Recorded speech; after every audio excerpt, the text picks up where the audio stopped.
Hello and welcome to my movement analysis presentation. For this presentation, we'll be focusing on putting on a seatbelt as my main movement. Purpose and meaning. So the activity that's being performed is putting on a seatbelt while sitting on the driver's seat. This movement is significant because it provides safety while riding or driving a vehicle. The action of gripping a seatbelt and inserting the latch plate into the buckle can be generalized into other ADLs.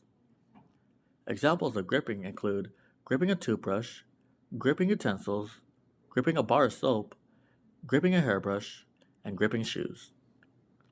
Examples of insertion or inserting is inserting the end of a tie into the loop, inserting laces into a shoe, inserting a straw into a cup, and inserting a slice of bread into a toaster. Here are the action steps for putting on a seatbelt.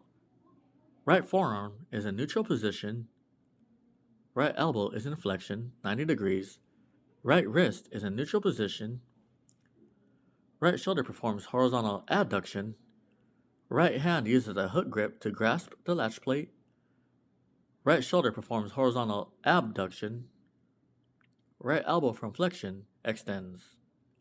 With this motion, force is used to insert the latch plate into the buckle.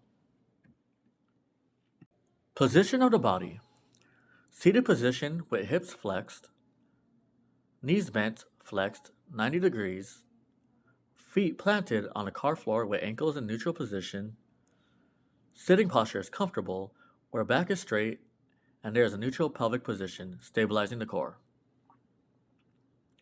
Elbows slight bent, shoulders in slight internal rotation, forearm in slight pronation, hands slightly flexed, neck is in neutral position, and the head is facing forward.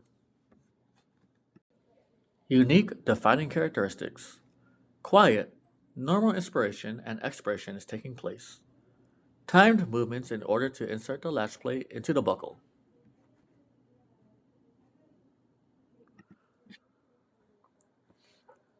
Here's my demonstration of putting on a seatbelt.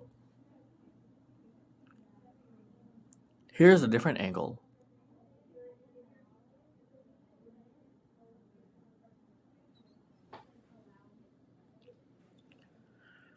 As you can see from this video, my position of the body, where my hips are flexed, my knees are bent 90 degrees, my feet are planted on the car floor, and my sitting posture is comfortable.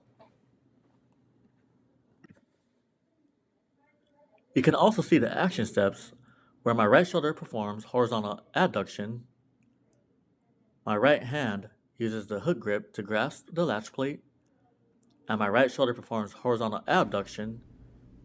From flexion, my elbow extends, and with this force, the latch plate is inserted into the buckle.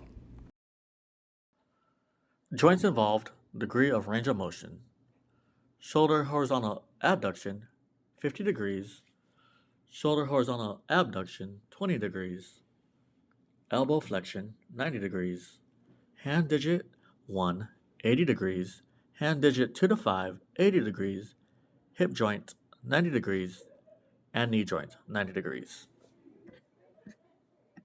Primary muscles involved: elbow flexion, agonist; biceps brachii, antagonist; triceps brachii, synergist; pronator teres; elbow extension, agonist; triceps brachii, antagonist; biceps brachii, synergist; and coneus; shoulder horizontal adduction, agonist; pectoralis major, antagonist; posterior deltoid, synergist; anterior deltoid; shoulder horizontal abduction, agonist, posterior deltoid; antagonist, pectoralis major, synergist, latissimus dorsi.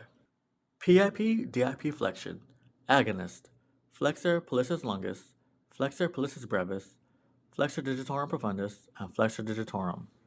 Antagonist, extensor pollicis longus, extensor pollicis brevis, and extensor digitorum. Synergist, adductor pollicis. Thumb MCP flexion, agonist, flexor pollicis longus, antagonist, extensor pollicis longus, and extensor pollicis brevis. Synergist, flexor pollicis brevis. thumb IP flexion, flexor pollicis longus, antagonist, extensor pollicis longus, and extensor pollicis brevis, synergist, flexor pollicis brevis. For this movement, there are three types of muscle contractions: eccentric, concentric, and isometric. For eccentric, there is elbow extension and shoulder horizontal abduction. Concentric would include elbow flexion and shoulder horizontal adduction. Isometric would include core muscle trunk stabilization, hip flexion, and knee flexion. The impairment I chose was right winging of the scapula. This abnormal position of the scapula can lead to many physical functional disabilities such as pain, decreased strength, and range of motion disruptions. The range of motions that are commonly affected are abduction and flexion of the affected upper extremity. Since the client will be driving and is sitting on the driver's seat, shoulder horizontal abduction and adduction will be difficult when reaching over to grasp the seatbelt. In order to help the client who has a right wing scapula, I would have the client use their left hand to put on the seatbelt. Since the client is sitting on the driver's seat, I will attach an assisted device to the webbing so the seatbelt is easier to pull down with the left hand. Once the webbing is pulled down far enough, the client will be able to grasp the latch plate and insert it into the buckle. Thank you all for listening, and this concludes my presentation.